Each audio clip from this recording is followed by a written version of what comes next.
Halo pemirsa, sorotan dunia kembali hadir menemani Anda dengan beragam informasi seputar peristiwa hingga isu global dari berbagai belahan dunia. Bersama saya Arif Rifai, inilah sorotan dunia selengkapnya. Pemirsa, banjir akibat meluapnya sungai Eufrat di Suriah Timur memaksa warga kembali menggunakan perahu karet untuk beraktivitas. Rusaknya jembatan darurat memutus akses antar wilayah dan menyulitkan mobilitas ribuan warga.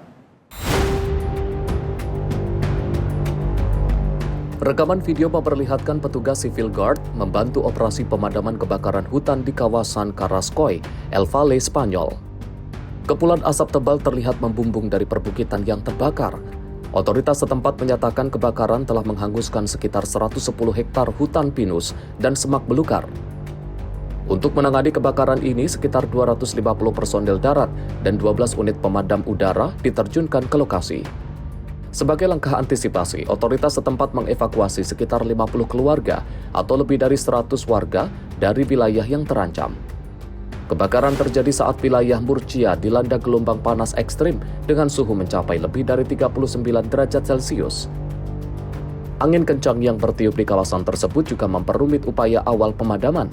Pihak berwenang menegaskan prioritas utama saat ini adalah melindungi permukiman warga dan mencegah api merambat ke kawasan hunian.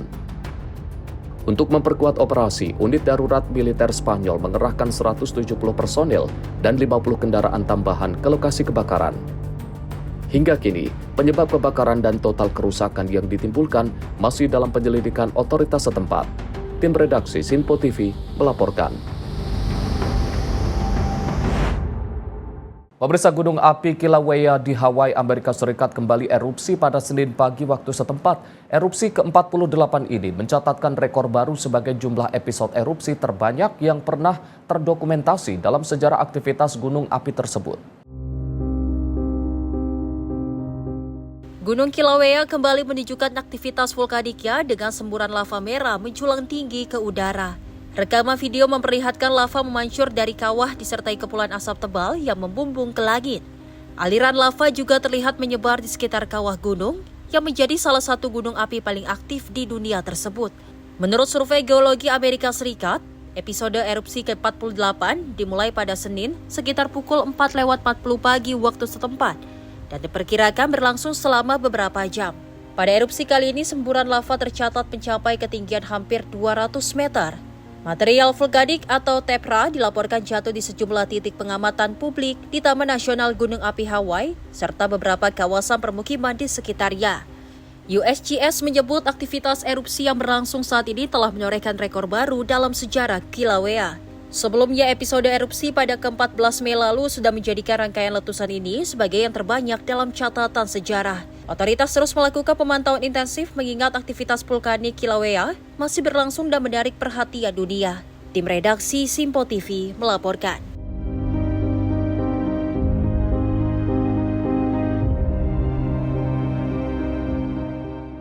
Pemirsa, seorang anak laki-laki di kota Tyumen, Rusia dipuji sebagai pahlawan setelah berhasil menggagalkan upaya penculikan dan kekerasan terhadap seorang anak perempuan berusia 5 tahun. Aksi berani itu terjadi dengan bantuan seorang warga yang kebetulan melintas di lokasi.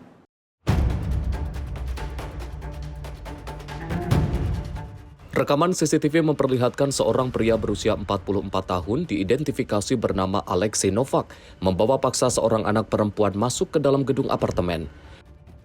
Dalam rekaman tersebut, seorang bocah laki-laki terlihat berusaha menghalangi pelaku menutup pintu apartemen. Tak lama kemudian, seorang perempuan berusia 31 tahun yang dikenal dengan nama Yulia berlari masuk ke area tangga setelah menyadari terjadinya insiden. Yulia langsung menghadapi pelaku dan menyelamatkan anak perempuan tersebut. Pihak kepolisian kemudian menangkap Alexei Novak. Ia dikabarkan telah mengakui perbuatannya dalam kasus kekerasan seksual terhadap anak. Hingga kini pihak berwenang masih melanjutkan penyelidikan terkait kasus tersebut. Aksi heroik bocah laki-laki itu pun langsung menjadi sorotan dan menuai pujian dari warganet. Banyak yang menyebut keberanian bocah tersebut berhasil menyelamatkan masa depan seorang anak kecil dari kejahatan mengerikan. Tim redaksi Sinpo TV melaporkan.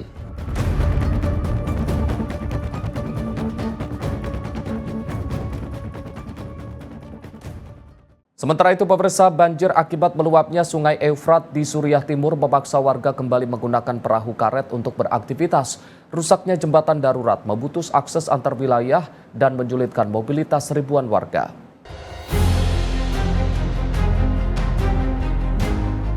Rekaman video memperlihatkan warga menyeberangi Sungai Eufrat dengan menggunakan perahu-perahu karet kecil di Provinsi Deir ez-Zor, Suriah Timur. Sementara warga lain terlihat mengantre di tepi sungai untuk menunggu giliran menyeberang. Petugas keamanan turut membantu proses naik dan turun penumpang dari perahu. Banjir menyebabkan jembatan darurat dan jembatan apung yang selama ini menjadi penghubung antar wilayah tidak dapat digunakan. Akibatnya, warga kembali bergantung pada perahu dan sepeda motor untuk beraktivitas sehari-hari. Warga menyebut kondisi ini menyulitkan akses ke fasilitas kesehatan, transportasi, dan kebutuhan pokok lainnya. Pemerintah Provinsi Deir ez-Zor menyatakan ketinggian air Sungai Eufrat kini berangsur stabil setelah melewati masa paling kritis. Sebelumnya, pemerintah Suriah dan tim tanggap darurat telah melakukan langkah cepat untuk melindungi warga, lahan pertanian, dan infrastruktur dari ancaman banjir. Pemerintah transisi Suriah menuduh pembukaan pintu air di bendungan Ataturk oleh Turki menjadi penyebab meningkatnya debit air sungai secara mendadak. Namun otoritas air Turki menyatakan pelepasan air dilakukan secara terkendali, menyusul meningkatnya volume waduk akibat curah hujan tinggi dalam beberapa bulan terakhir. Tim redaksi Simpo TV melaporkan.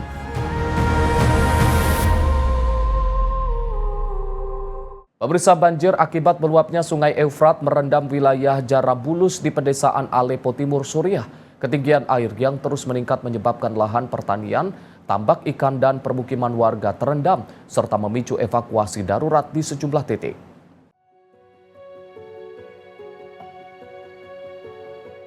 Rekaman video yang diambil pada hari Selasa waktu setempat menunjukkan banjir menutupi lahan pertanian dan menggenangi kawasan permukiman di Jarabulus. Sejumlah rumah terlihat dikelilingi air, sementara warga berupaya menyelamatkan barang-barang mereka ke tempat yang lebih aman. Warga setempat menyebut ketinggian air mulai meningkat sejak 4 hari terakhir akibat meluapnya aliran air dari arah Turki. Meski otoritas setempat telah memberikan peringatan dini, banjir tetap menyebabkan kerusakan besar pada tambak ikan dan lahan pertanian di sepanjang bantaran sungai. Seorang warga mengaku terpaksa meninggalkan rumahnya pada tengah malam setelah air tiba-tiba masuk ke dalam rumah saat mereka sedang tertidur.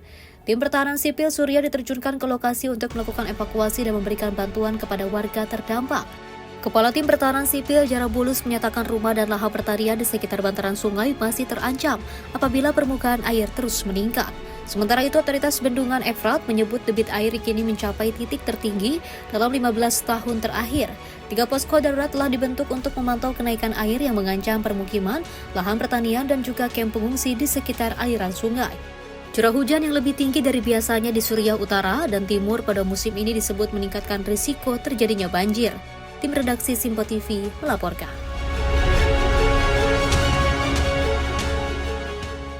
Pemirsa, para pedagang di Dhaka, Bangladesh mendesak pemerintah untuk memperpanjang jam operasional pasar hingga malam hari. Mereka menilai kebijakan penutupan pasar pukul 7 malam berdampak besar terhadap penjualan dan perekonomian kota. Rekaman video memperlihatkan pusat perbelanjaan Chinatown Shopping Center di Dhaka dalam kondisi tertutup.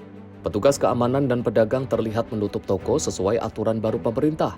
Para pedagang menyebut mayoritas pembeli datang pada malam hari, terutama setelah sholat maghrib, karena cuaca siang yang panas. আমাদের কাস্টমারগুলো বেশিরভাগ আসেই সন্ধ্যার পর।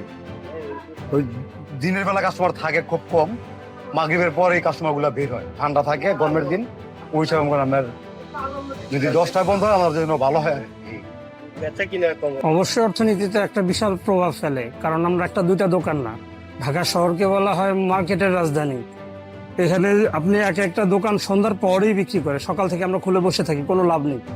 যদি সরকার, এটা আমাদের ওপিনিয়ন, যদি সরকার 2টার পরে খোলে বা দুপুরের পর দোকান খোলার ব্যবস্থা করে রাত 10টা পর্যন্ত 9টা পর্যন্ত করে, এই ক্ষেত্রে সবার জন্য ভালো হয়। Pemerintah Bangladesh resmi memperlakukan kembali aturan penutupan pasar pukul 7 malam sejak 1 Juni 2026. Kebijakan itu mengakhiri pelonggaran saat perayaan Idul Adha, di mana pasar sebelumnya diizinkan buka hingga pukul 10 malam. Aturan tersebut dikeluarkan sebagai bagian dari langkah penghematan listrik di tengah meningkatnya suhu musim panas dan biaya energi. Pemerintah juga memerintahkan pemadaman lampu iklan dan membatasi kegiatan pameran serta acara hiburan hanya sampai pukul 7 malam. Bangladesh saat ini menghadapi tekanan pasokan energi, terutama akibat gangguan pelayaran di Selat Hormuz yang menjadi jalur penting distribusi minyak dunia. Tim redaksi Sinpo TV melaporkan. Wakil Menteri Pertahanan Ukraina Myslav Banik menegaskan bahwa drone yang terkadang masuk ke wilayah negara Eropa bukanlah bagian dari operasi serangan Ukraina. Pernyataan itu disampaikan saat sidang Majelis Parlemen NATO di Vilnius, Lithuania. Sebuah drone Rusia menghantam daerah Rumania pada 29 Mei 2026. Drone yang awalnya hanya tertuju ke Ukraina, namun ada serangan balik yang mengakibatkan drone Rusia menyasar dari titik koordinat sebelumnya. Wakil Menteri Pertahanan Ukraina, Myslav Bank, menolak kritik terkait drone Ukraina yang dilaporkan tersasar ke sejumlah negara Eropa. Menurutnya, insiden tersebut merupakan dampak dari invasi skala penuh Rusia yang dimulai pada tahun 2022. Banik menegaskan bahwa Ukraina tidak meluncurkan drone ke wilayah Eropa secara sengaja. Ia menyebut penggunaan drone merupakan bagian dari strategi pertahanan dan upaya melawan serangan Rusia di darat, laut maupun udara. We are not launching the drones into Europe. This is the counter-drones strategy for us to fight with them in the sea, in the sky, on the ground. Sebelumnya, Rusia menuduh sejumlah negara di kawasan Balkan membantu operasi drone Ukraina dengan memberikan akses wilayah dan ruang udara. Tuduhan itu dibantah oleh negara-negara terkait. Dalam beberapa bulan terakhir, sejumlah insiden drone Ukraina dilaporkan terjadi di negara anggota NATO, salah satunya di Romania, di mana sebuah drone diduga jatuh setelah lintasannya berubah akibat tembakan pertahanan udara. Presiden Romania Nicu Sordan menyatakan bahwa drone tersebut kemungkinan telah ditembak saat melintasi kota Reni di Ukraina, sehingga arah terbangnya berubah dan berakhir di wilayah Galati. Sementara itu, Presiden Rusia Vladimir Putin menegaskan bahwa asal-usul sebuah pesawat atau drone tidak dapat ditentukan sebelum proses investigasi resmi selesai dilakukan.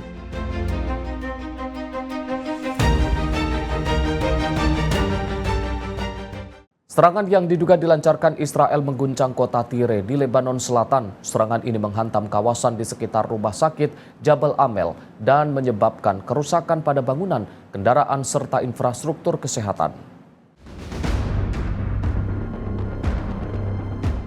Rekaman video memperlihatkan besarnya dampak serangan yang menghantam kawasan Tire, Lebanon Selatan. Beberapa bangunan terlihat hancur, toko-toko rusak, dan kendaraan mengalami kerusakan parah akibat ledakan. Tim ambulans dan petugas penyelamat segera diterjunkan ke lokasi untuk mengevakuasi korban dan membersihkan puing-puing. Alat berat juga diturunkan untuk membuka akses jalan yang tertutup material bangunan.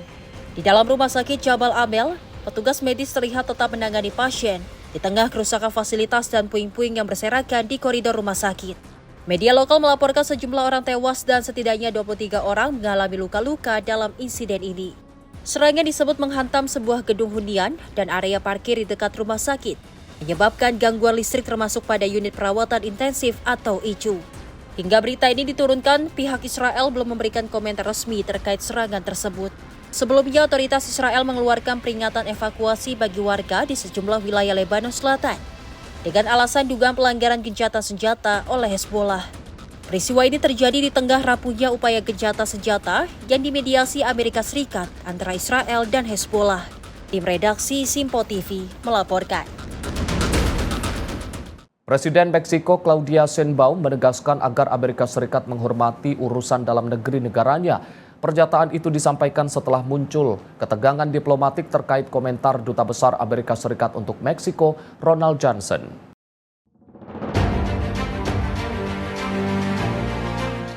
Dalam pernyataannya, Claudia Sheinbaum menegaskan bahwa urusan Meksiko merupakan hak dan kewenangan rakyat Meksiko sendiri. Sheinbaum meminta agar Duta Besar Amerika Serikat, Ronald Johnson, tetap fokus pada hubungan bilateral dan tidak mencampuri persoalan politik dalam negeri negaranya. Meski demikian, Presiden Meksiko menegaskan bahwa pemerintahannya tetap terbuka untuk bekerja sama dengan Amerika Serikat dalam bidang keamanan dan pemberantasan kejahatan terorganisir. Es muy importante también, lo digo respetuosamente, pues recordar que es importante que los embajadores se queden en el tema de la coordinación y la colaboración. Los embajadores tienen que ser respetuosos de los asuntos políticos internos de los países. Nuestro embajador en Estados Unidos, en Francia, nuestra embajadora en cualquier lugar del mundo, Australia, India, pues no opinan sobre los asuntos políticos de los países, porque nuestra Constitución establece claramente la autodeterminación de los pueblos y el respeto, la no intervención.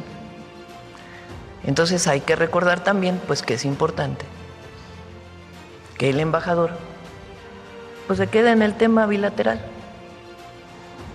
y que respete los asuntos internos de nuestro país, porque los asuntos de México le corresponden a las y a los mexicanos. Pernyataan itu muncul setelah Ronald Johnson melalui media sosial X menyebut bahwa Meksiko dianggap mempolitisasi upaya pemberantasan kartel narkoba. Ia menilai hal itu menjadi kesempatan yang terlewatkan untuk memperkuat kerjasama antara kedua negara. Sebelumnya, Sheinbaum juga menuduh Amerika Serikat telah melakukan campur tangan terhadap urusan internal Meksiko. Ketegangan diplomatik ini pun menambah panas hubungan antara kedua negara tetangga tersebut. Tim redaksi Sinpo TV melaporkan.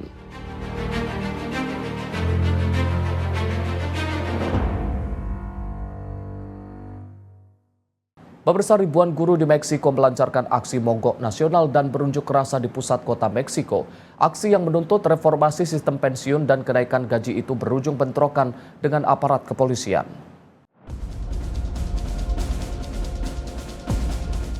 Ribuan anggota Koordinator Nasional Pekerja Pendidikan atau CNTI memadati jalan-jalan utama di Mexico City pada Senin waktu setempat. Mereka berbaris menuju alun-alun Zocalo sambil menyuarakan tuntutan agar pemerintah mereformasi sistem pensiun dan menaikkan gaji guru hingga 100%. Ketegangan meningkat saat sejumlah pengunjuk rasa mencoba menembus barikade keamanan yang dipasang menjelang rangkaian acara promosi Piala Dunia FIFA 2026 di Meksiko. Aparat kepolisian merespon dengan menembakkan gas air mata untuk membubarkan massa. Sedikitnya, 2 guru dilaporkan mengalami luka-luka dalam insiden tersebut. Para pengunjuk rasa menilai pemerintah lebih memprioritaskan anggaran untuk persiapan Piala Dunia dibandingkan pembenahan sektor pendidikan. Salah satu tuntutan utama mereka adalah pencabutan Undang-Undang Pensiun ISSSTE tahun 2007 yang dinilai merugikan pekerja sektor publik. Karena tidak diizinkan mendirikan camp di Zocalo, para guru memilih menggelar aksi duduk di sejumlah ruas jalan pusat kota yang berpotensi mengganggu arus transportasi dalam waktu yang lebih panjang. Sementara itu, Kementerian Pendidikan Meksiko mengimbau agar aksi protes dilakukan secara damai dan mengajak perwakilan guru untuk melanjutkan dialog dengan pemerintah. Tim redaksi Simpo TV melaporkan. Aktivis global Sumut Flotilla ditahan di Libya. Simak informasinya usai jeda. Sorotan dunia segera kembali.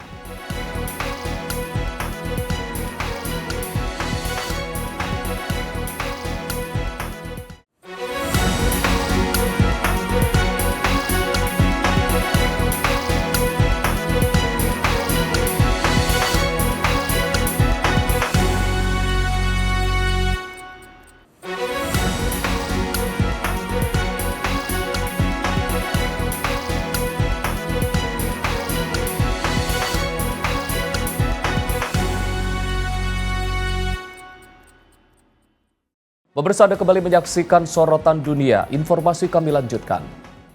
Warga di Dhaka, Bangladesh mengeluhkan kenaikan harga bahan bakar minyak yang kembali diberlakukan pemerintah. Kenaikan ini menjadi yang kedua dalam kurang dari 2 bulan dan menambah beban masyarakat di tengah meningkatnya biaya hidup. Antrean panjang kendaraan terlihat di sejumlah stasiun pengisian bahan bakar di Dhaka pada Senin waktu setempat. Pengemudi harus menunggu berjam-jam untuk mengisi bahan bakar menyusul pengumuman kenaikan harga oleh pemerintah. Pemerintah Bangladesh naikkan harga bensin dan minyak tanah sebesar 5 taka per liter. Ini menjadi kenaikan kedua dalam 6 pekan terakhir setelah penyesuaian harga dilakukan pada April lalu. Warga menilai kenaikan berulang kali ini semakin menekan kehidupan kelas menengah dan masyarakat berpenghasilan rendah. Mereka menyebut hampir seluruh harga kebutuhan pokok turut terpengaruh karena berkaitan dengan biaya transportasi dan distribusi.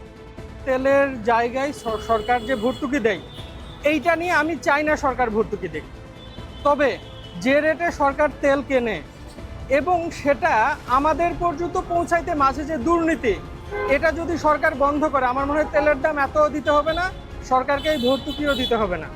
এখন আমাদের মতো মধ্যবিত্ত মানুষের জন্য 80 টাকার তেল 120 হইলে 120-এর তেল 140, তারপর 145, এটা একটা বড় ইম্প্যাক্ট করে আমাকে। Para pengemudi angkutan umum juga mengaku terbebani karena kenaikan tarif angkutan tidak sebanding dengan melonjaknya biaya bahan bakar. বর্তমানে 15 টাকা লিটার, 115 টাকা লিটার। আসলে তেলের দাম বাড়াতে যাত্রীগণ অনেক বেশি ভোগান্তি, আর পাশাপাশি এখনো ভাড়া তেমন বাড়ে নাই। তবে মালিকগণ পাশাপাশি আঙ্গর অনেক লস হইতেছে তেলের দাম বাড়াতে। তবে আগের দামটা বা আর একটু কম বাড়তো যদি, তাহলে আঙ্গর মোটামুটি ধরনের একটু পোষায়। Pemerintah Bangladesh menyatakan penyesuaian harga dilakukan berdasarkan formula penetapan harga bulanan yang mengacu pada harga minyak dunia, nilai tukar mata uang, dan biaya impor. Bangladesh yang mengimpor sebagian besar kebutuhan minyaknya kini menghadapi tekanan akibat kenaikan harga energi global dan gangguan jalur pengiriman internasional. Tim redaksi Simpo TV melaporkan.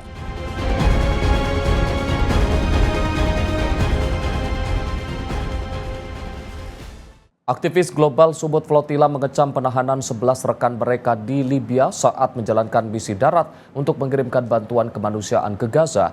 Mereka menuntut pembebasan segera dan penghentian targeting terhadap misi kemanusiaan.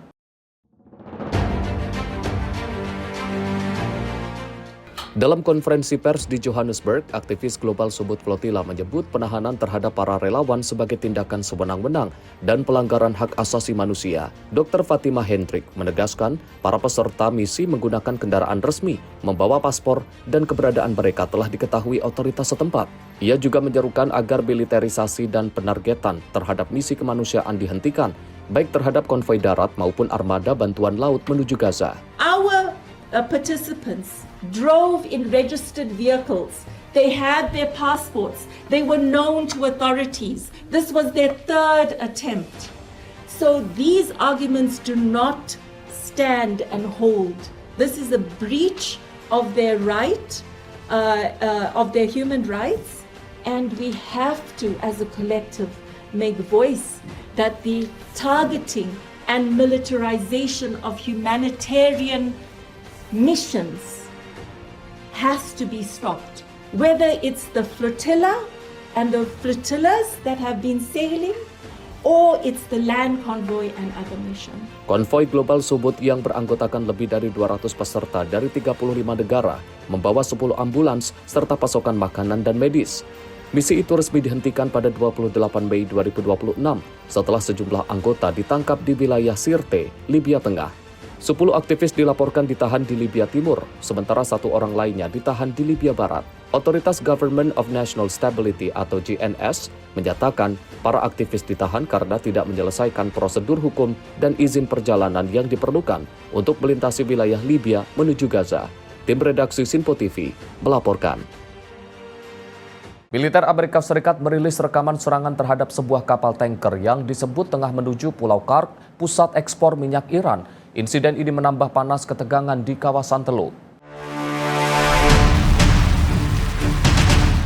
Rekaman yang dirilis Komando Pusat Militer Amerika Serikat atau CENTCOM memperlihatkan momen rudal Hellfire menghantam ruang mesin kapal tanker berbendera Botswana MT Lexi.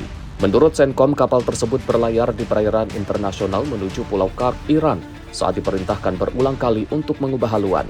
Militer Amerika Serikat mengklaim awak kapal mengabaikan peringatan dan tidak mematuhi instruksi selama hampir 24 jam. Setelah peringatan tidak diindahkan, sebuah pesawat militer Amerika Serikat menembakkan rudal Hellfire ke ruang mesin untuk melumpuhkan kapal tanpa menenggelamkannya. CENTCOM menyatakan tanker tersebut tidak membawa muatan saat insiden terjadi dan tidak ada laporan korban jiwa maupun luka-luka. Insiden ini terjadi di tengah meningkatnya ketegangan antara Washington dan Teheran, serta upaya Amerika Serikat menegakkan blokade terhadap akses ke pelabuhan-pelabuhan Iran. Hingga kini, Pihak Iran belum memberikan komentar resmi terkait serangan terhadap kapal tanker tersebut. Tim redaksi Sinpo TV melaporkan.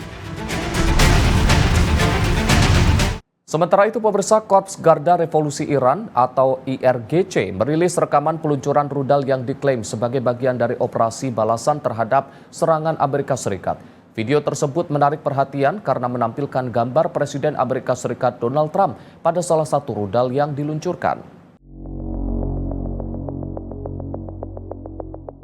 Korps Garda Revolusi Islam Iran atau IRGC merilis rekaman yang menunjukkan sejumlah peluncuran rudal pada Senin waktu setempat. Dalam video tersebut terlihat salah satu rudal memuat gambar wajah Presiden Amerika Serikat Donald Trump disertai tulisan yang artinya hingga tentara Amerika Serikat tinggalkan kawasan. Video itu juga menampilkan peta Selat Hormuz dengan tulisan close atau ditutup. Meski demikian, lokasi dan waktu perekaman video tersebut belum dapat diverifikasi. Dalam pernyataan resminya, IRGC menyebut serangan itu dilakukan sebagai balasan atas aksi militer Amerika Serikat yang diklaim menargetkan menara telekomunikasi di wilayah Sirik Provinsi Hormozgan. IRGC menyatakan pasukan dirgantaranya telah menargetkan pangkalan udara yang disebut menjadi titik awal serangan tersebut. Namun pihak Iran tidak menyebutkan lokasi pangkalan yang menjadi sasaran. Di sisi lain, militer Kuwait menyatakan sistem pertahanan udaranya sedang mencegat serangan rudal dan drone yang disebut bersifat ancaman. Sebelumnya, Komando Pusat Militer Amerika Serikat atau CENTCOM menyatakan telah melakukan serangan bersifat defensif terhadap fasilitas radar dan pusat kendali drone Iran di Gorok dan Pulau Qasem. Ketegangan terjadi di tengah berlangsungnya pembicaraan antara Washington dan Teheran. Sejumlah laporan menyebutkan adanya kemajuan dalam negosiasi termasuk wacana gencatan senjata selama 60 hari dan pembukaan kembali Selat Hormuz. Namun hingga kini belum ada konfirmasi resmi dari kedua pihak mengenai kesepakatan tersebut. Tim redaksi Sinpo TV melaporkan.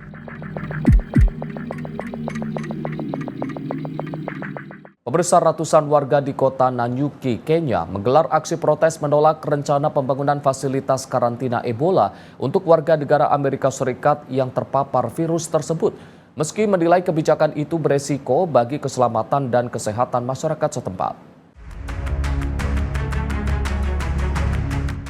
Ratusan pengunjuk rasa turun ke jalanan kota Nanyuki pada Senin waktu setempat. Mereka membawa bendera Kenya dan menyuarakan penolakan terhadap rencana pemerintah Amerika Serikat dan pemerintah Kenya untuk menempatkan fasilitas karantina Ebola di wilayah tersebut. Dalam aksi itu, sejumlah peserta membakar barikade di jalanan sebelum petugas pemadam kebakaran datang untuk memadamkan api.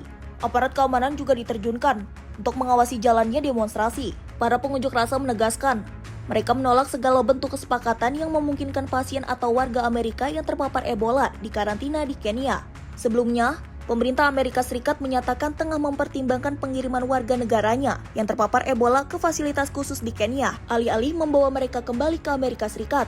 Rencana tersebut memicu penolakan luas di Kenya. Pada pekan lalu, Pengadilan Tinggi Kenya memutuskan menangguhkan pembangunan fasilitas tersebut dan melarang masuknya pasien asing hingga proses persidangan selesai. Sementara itu, Organisasi Kesehatan Dunia atau WHO telah menetapkan wabah Ebola di Republik Demokratik Kongo dan Uganda sebagai darurat kesehatan masyarakat internasional. Hingga kini, ratusan kasus dan puluhan kematian akibat Ebola dilaporkan terjadi di kedua negara tersebut. Tim redaksi Sinpo TV melaporkan.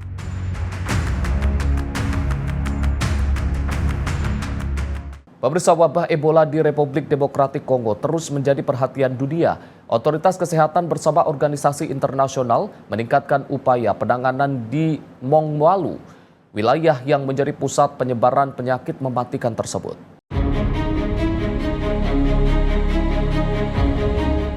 Sejumlah penumpang terlihat menjalani proses disinfeksi dan pemeriksaan kesehatan di pos pengendalian wabah di Provinsi Ituri, Republik Demokratik Kongo. Langkah ini dilakukan untuk menekan penyebaran Ebola yang masih menjadi ancaman serius di kawasan tersebut. Manajer Insiden Afrika CDC, Profesor Yapung menyebut Mongwalu saat ini berada dalam situasi epidemiologis yang kritis. Menurutnya, wilayah itu telah mencatat 43 kasus terkonfirmasi dengan lebih dari 100 kematian sejak wabah dimulai. Tim gabungan dari Organisasi Kesehatan Dunia atau WHO, World Food Program dan Afrika CDC telah mengunjungi lokasi terdampak untuk memperkuat respon penanganan. Afrika CDC juga berencana menempatkan tokoh masyarakat dan petugas pendamping agar warga terlibat aktif dalam upaya pencegahan dan penanganan wabah. Selain itu, laboratorium baru akan dibangun di Mongwalu untuk mempercepat proses diagnosis serta menambah fasilitas perawatan bagi pasien. Wabah Ebola di Kongo dan Uganda dinyatakan pada 15 Mei lalu setelah terkonfirmasi sebagai virus Bundibugyo. Organisasi Kesehatan Dunia kemudian menetapkan sebagai darurat kesehatan masyarakat internasional pada 17 Mei. Hingga kini, Kongo melaporkan 125 kasus terkonfirmasi dan 17 kematian, serta lebih dari 1.000 kasus suspek dengan ratusan kematian yang masih dalam penyelidikan. Tim redaksi Sinpo TV melaporkan. ASEAN menegaskan akan tetap menjaga sikap netral dan berpegang pada tatanan internasional berbasis aturan di tengah memanasnya persaingan antara Amerika Serikat dan China. Hal ini disampaikan Sekretaris Jenderal ASEAN, Dr. Kau Kim Hourn di sela Forum Keamanan Shangri-La Dialog 2026 di Singapura.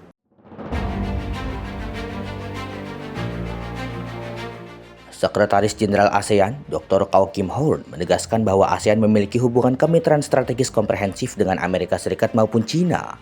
Menurutnya, ASEAN akan terus menjalin kerjasama dengan kedua kekuatan besar tersebut secara seimbang dan strategis.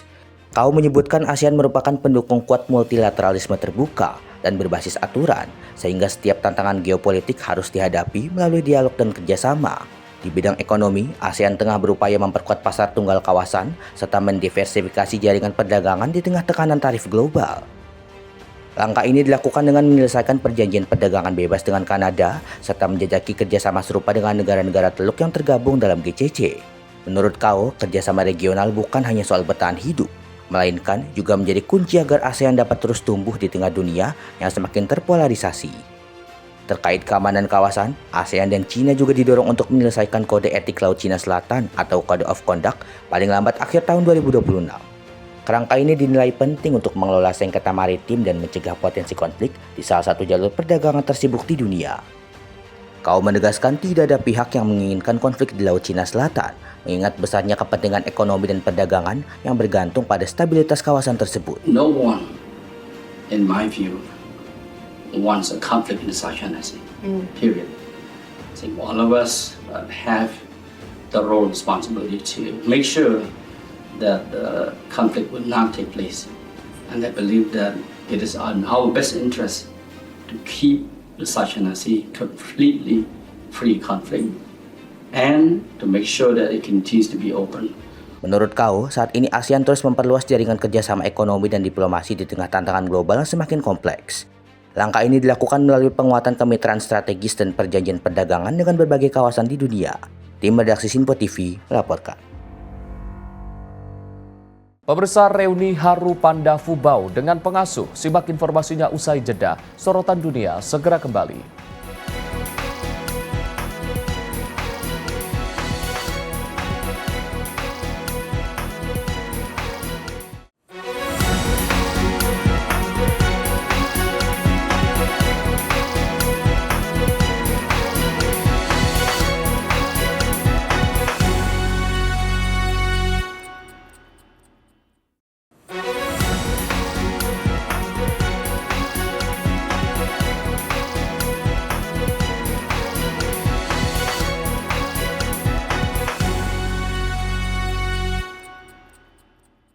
Pemirsa, Anda kembali menyaksikan Sorotan Dunia. Momen emosional dan penuh harum mewarnai pertemuan kembali seekor panda bernama Fubao dengan pengasuhnya yang berasal dari Korea Selatan di pusat penangkaran di Cina. Sang panda langsung mengenali suara pengasuhnya yang memanggil namanya meski keduanya sudah 3 bulan berpisah. Seekor panda raksasa bernama Fubao kembali bertemu dengan pengasuh setianya Kang Cheol-won di pusat penangkaran panda Sanshuping, Provinsi Sichuan, China. Pertemuan ini menjadi momen pertama kali bagi keduanya setelah terpisah selama 3 bulan sejak kepindahan Fubao dari Korea Selatan. Dalam reuni tersebut, Fubao menunjukkan respon yang sangat luar biasa saat mendengar suara Kang Cheol-won memanggilnya. Panda betina ini langsung berjalan mendekat ke arah pagar pembatas. Ekspresi dan gerak-gerik Fubao menunjukkan kedekatan dan kebahagiaan yang sangat kuat terhadap Kang Cheol-won yang telah merawatnya sejak lahir di Taman Hiburan Everland, Korea Selatan. Kang Cheol-won sengaja datang ke China untuk memastikan kondisi Fubao di habitat barunya. Ia merasa lega setelah melihat respon positif Fubao. Reuni haru ini menjawab rasa penasaran publik mengenai proses adaptasi Fubau pasca karantina. Tim redaksi Sinpo TV melaporkan.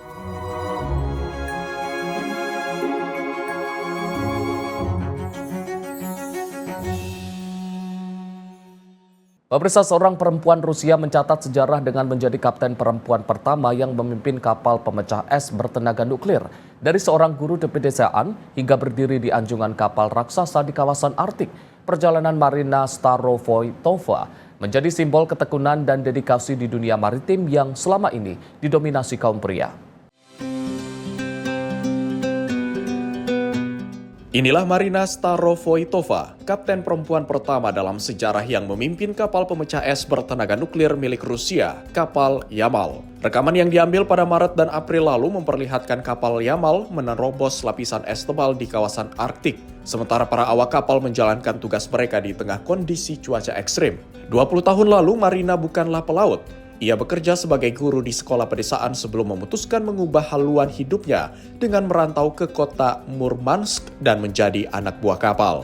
Langkah berani itu membawanya menempuh pendidikan maritim hingga meraih gelar perwira kapal pada tahun 2014. Karirnya terus menanjak dari kelasi, perwira dek hingga menjadi mualim 1. Keputusan untuk bergabung dengan armada pemecah es nuklir muncul saat ia menjalani pelayaran ke Cina.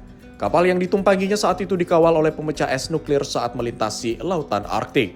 Sejak saat itu, Marina tertarik pada tantangan dan tanggung jawab besar yang diemban para kapten pemecah es. Мой путь в морскую профессию, он необычный.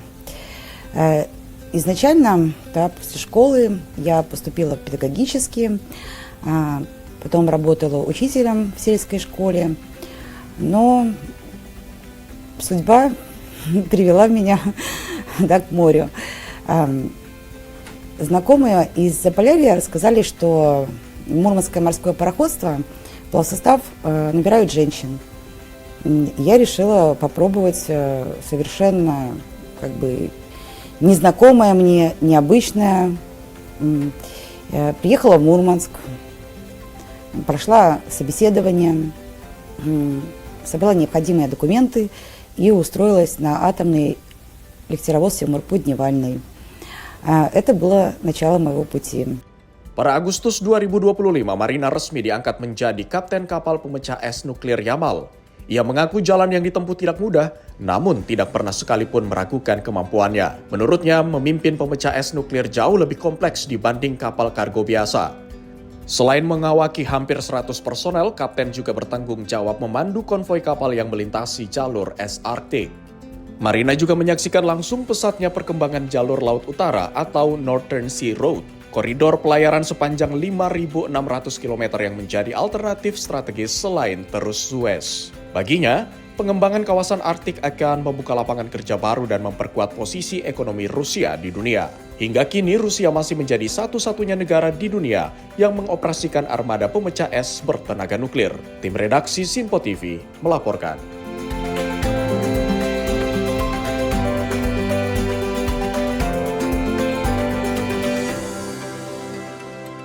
Kota Monterrey di negara bagian Nuevo León, Meksiko, menyatakan kesiapannya menyambut perhelatan Piala Dunia FIFA 2026 yang akan dimulai dalam 10 hari ke depan. Berbagai perbaikan infrastruktur dan tata kota telah dilakukan untuk menyambut ratusan ribu pengunjung dari seluruh dunia.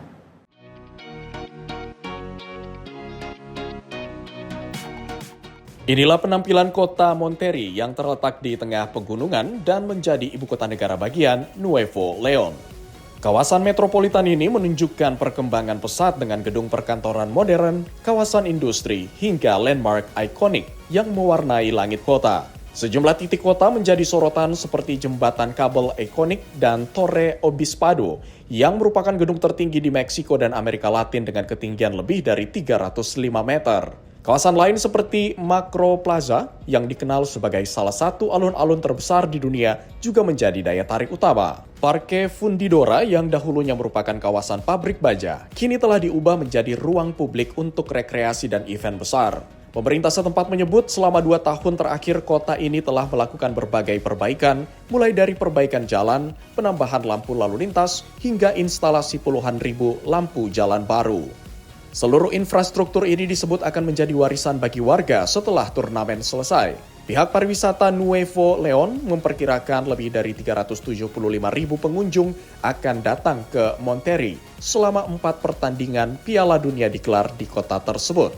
Meksiko kembali menjadi tuan rumah Piala Dunia setelah terakhir kali menyelenggarakan turnamen ini pada tahun 1986.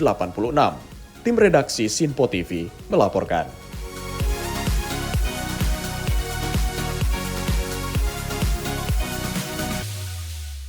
Ribuan penggemar komik, anim, dan game memadati Exhibition Center di Wan Chai dalam ajang Hong Kong Comic Con 2026. Event perdana ini menjadi magnet baru pariwisata budaya pop di Hong Kong yang menyatukan fandom dari berbagai negara. Inilah suasana meriah Hong Kong Comic Con 2026 yang digelar di Exhibition Center Wan Chai pada akhir pekan. Venue terlihat padat dan penuh energi dengan konsep yang memperpadukan budaya pop timur dan barat dalam satu ruang pameran bernuansa neon. Para pengunjung berfoto dengan patung karakter anime populer seperti Goku dari Dragon Ball dan Luffy dari One Piece. Di sisi lain, kolektor menikmati lebih dari 200 koleksi rare Marvel yang ditandatangani langsung oleh sejumlah selebriti. Sejumlah pengunjung mengatakan zona Star Wars menjadi salah satu yang paling menarik bagi generasi mereka. Acara ini juga menampilkan kreator komik regional dan animator independen sebagai bagian dari upaya memperkuat industri kreatif lokal.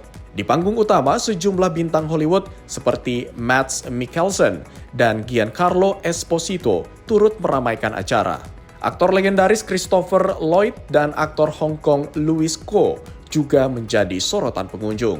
Hong Kong Comic Con 2026 yang berlangsung pada 29 hingga 31 Mei ini berhasil menegaskan posisinya sebagai salah satu pusat utama budaya ACG di Asia. Tim redaksi Sinpo TV melaporkan. Suasana unik dan menggemaskan terjadi di Seoul Forest, Korea Selatan. Puluhan anjing peliharaan bersama pemiliknya berkumpul untuk mengikuti kontes tidur yang digelar di taman kota tersebut.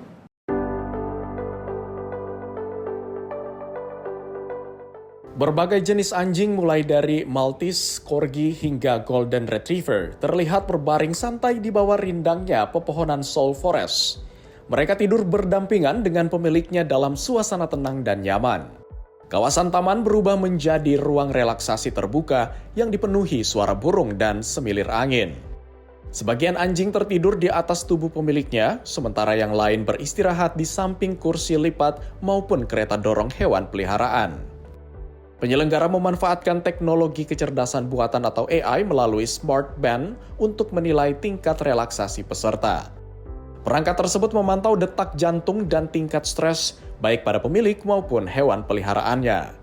Tim manusia dan anjing yang mampu mencapai kondisi paling tenang dinobatkan sebagai pemenang kontes.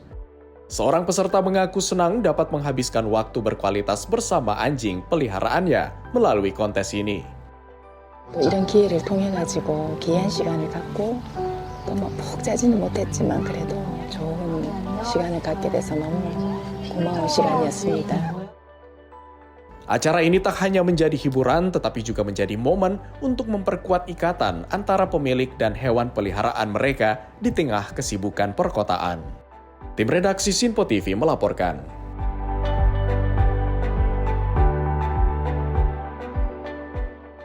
Pemirsa, fenomena langka terjadi di perairan Chile. Ratusan lumba-lumba terlihat berenang bersama dalam satu kelompok raksasa di lepas pantai Valparaiso, menciptakan pemandangan spektakuler yang jarang terjadi.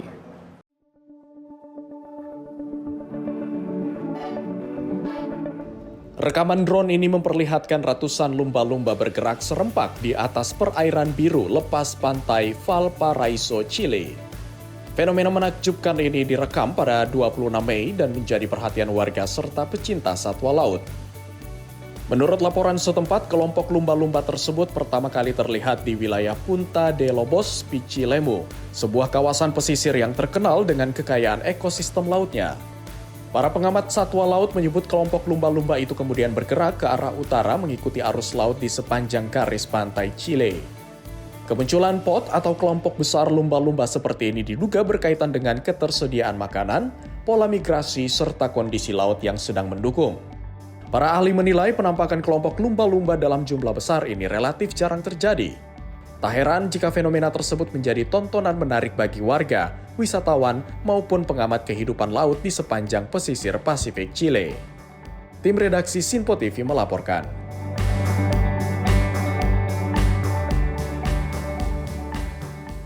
Pemirsa, sebuah pesawat penumpang bekas era Uni Soviet di Armenia disulap menjadi karya seni raksasa yang menarik perhatian.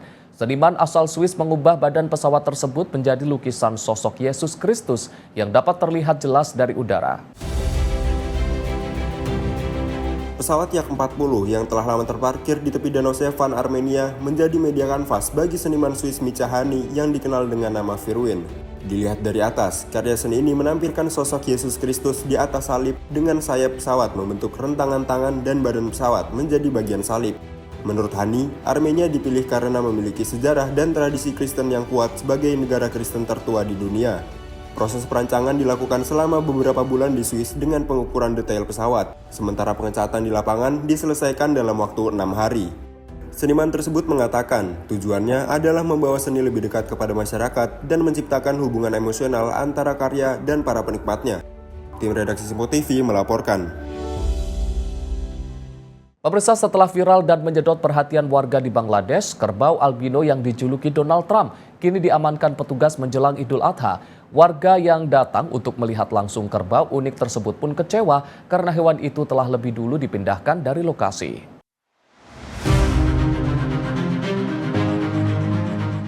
Sejumlah warga terlihat memadati lokasi untuk menyaksikan langsung kerbau viral yang belakangan menjadi perbincangan di media sosial. Rekaman video menunjukkan kerbau berwarna pucat itu digiring menggunakan tali dan diangkut ke atas mobil bak terbuka oleh petugas. Kerbau albino seberat 700 kg ini dijuluki Donald Trump karena memiliki jambul rambut pucat yang dianggap mirip gaya rambut Presiden Amerika Serikat Donald Trump. Sejumlah laporan menyebut kerbau tersebut akan dibawa ke kebun binatang karena dianggap sebagai hewan langka. Namun, ada pula informasi yang menyatakan kerbau itu akan dikembalikan ke peternakan asalnya di Narayangan. Pemilik kerbau, Moni Ruzaman, mengatakan pihak berwenang datang dan memintanya menyerahkan hewan tersebut. Menurutnya, pemerintah menjanjikan akan memberikan ganti rugi berupa uang atau hewan dengan nilai yang sama untuk keperluan kurban. Sebelum diamankan, kerbau ini menarik perhatian besar di Bangladesh. Puluhan orang datang setiap hari untuk berfoto dan melihat langsung hewan langka tersebut setelah videonya viral di YouTube dan media sosial. Sebagian pengunjung mengaku kecewa karena tidak sempat melihat kerbau itu secara langsung setelah terlebih dahulu dibawa petugas. Tim redaksi Sinpo TV melaporkan. Pemirsa, setelah sempat menjadi perbincangan luas di media sosial dan selamat dari penyembelihan hewan kurban saat Idul Adha, kerbau albino yang dijuluki Donald Trump kini resmi menempati rumah barunya di Kebun Binatang Nasional Bangladesh di Dhaka. Kerbau langka berwarna putih kemerahan dengan jambul pirang yang disebut mirip Presiden Amerika Serikat Donald Trump itu menjadi daya tarik baru di Kebun Binatang Nasional Bangladesh. Rekaman video menunjukkan petugas kebun binatang merawat dan membersihkan kerbau tersebut di kandang barunya. Sementara, ratusan pengunjung terlihat berkerumunan untuk melihat dan mengabadikan momen bersama hewan yang sempat viral di dunia maya itu.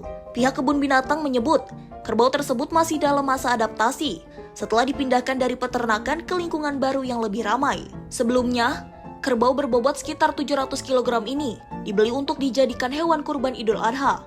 Namun menjelang penyembelihan, pemerintah Bangladesh turun tangan dan memutuskan menyelamatkan hewan tersebut karena statusnya yang langka serta besarnya antusiasme masyarakat.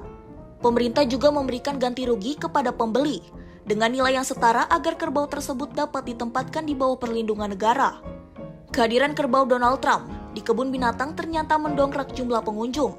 Pihak pengelola mencatat lebih dari 2.000 orang datang ke kebun binatang pada hari kedua Idul Adha. Jumlah yang disebut jauh lebih tinggi dibandingkan tahun-tahun sebelumnya. Kerbau ini menjadi viral berkat warna kulitnya yang tidak biasa, serta jambul pirang panjang yang dianggap mirip dengan gaya rambut Donald Trump. Tim redaksi Sinpo TV melaporkan.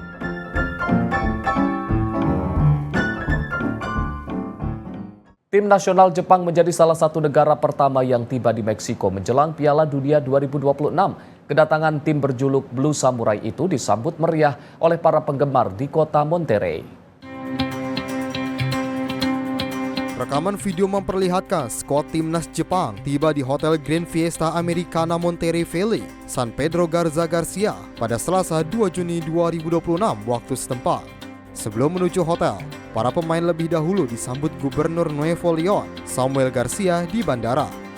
Dalam penyambutan tersebut, para pemain mendapatkan hadiah topi sombrero khas Meksiko. Suasana penyambutan berlangsung meriah dengan kehadiran para fans yang sudah menunggu sejak pagi. Para penggemar mengaku sangat antusias saat mengetahui timnas Jepang akan datang ke Monterrey. Ia menyebut momen itu sebagai sesuatu yang luar biasa dan membuatnya sangat bahagia. Selama berada di Meksiko, timnas Jepang akan menjalani masa adaptasi untuk menyesuaikan diri dengan iklim dan ketinggian wilayah setempat. Mereka juga akan menggunakan pusat latihan Tigres sebagai markas resmi untuk berlatih mulai 3 hingga 7 Juni. Setelah itu, Jepang akan bertolak ke Dallas, Amerika Serikat untuk menjalani laga pembuka grup F melawan Belanda pada 14 Juni. Timnas Jepang dijadwalkan kembali ke Nuevo León untuk menjalani pertandingan kedua melawan Tunisia pada 20 Juni. Kedatangan Jepang dan sejumlah tim lain menandai semakin dekatnya pembukaan Piala Dunia 2026 yang akan digelar di Mexico City pada 11 Juni mendatang. Tim redaksi Simpo TV melaporkan. Pemirsa, informasi tadi sekaligus menutup sorotan dunia edisi kali ini. Saya Arif Rifai, mewakili seluruh kru yang bertugas mengucapkan terima kasih atas kebersamaan Anda. Sampai jumpa.